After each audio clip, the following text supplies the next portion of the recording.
Hey, what's up guys? In this video I'll be counting down the top 5 most challenging Grand Hero battles in Fire Emblem Heroes. But before we start, I want you to know that this list is based on the moment when the Grand Hero battle was released. Some Grand Hero battles were way more difficult when they first came out because some features weren't in the game yet, like skill inheritance for example. Also be sure to take into consideration the amount of available units and skills that were present at the time as well. So yeah, keep all that noted when you watch this video, and without further ado, let's get started.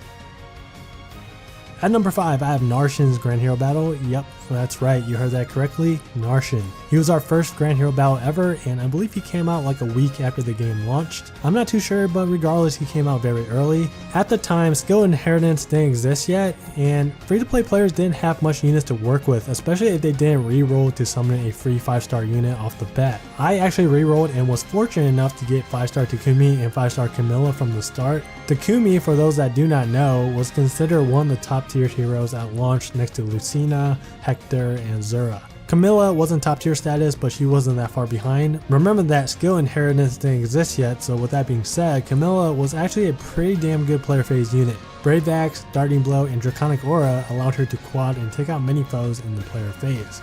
Anyways, enough about me, let's briefly talk about Martian's map. I don't know how other people completed this map when he first came out, but if you want to, you can share your experience in the comments below. If I recall correctly, most players just straight up skipped it because it was too difficult at the time, and keep in mind that Martian's hardest difficulty was hard mode. Lunatic didn't even exist yet, so that really gives you the idea of how difficult the map was during that time. I guess the main obstacle was the fact that there wasn't that many units that could tank the Brave Bow Archer, Blue Tone Cavalier, and the Sword Fighter on the same turn. I think the only unit that could do that was 5-star Hector. In fact, he was able to solo most of the early Grand Hero battles just by himself. If you had Camilla like me, you could have just straight up taken out the Archer on player phase, and since Camilla naturally has good mixed bulk, she was able to survive a hit from Martian and one of the Mage Cavaliers on the following turn.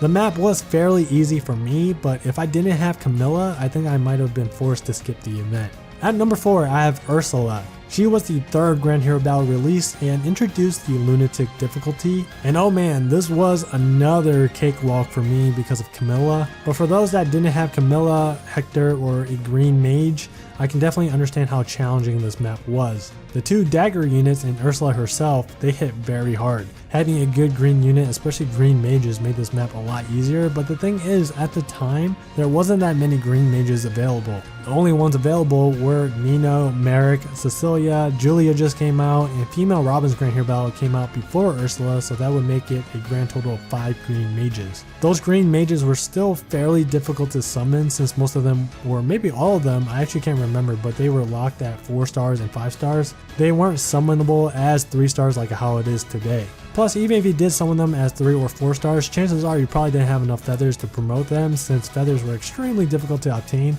So yeah, it wasn't necessarily difficult because of the map layout or units, at least not in my opinion, but more because of the lack of available units for the player at the time.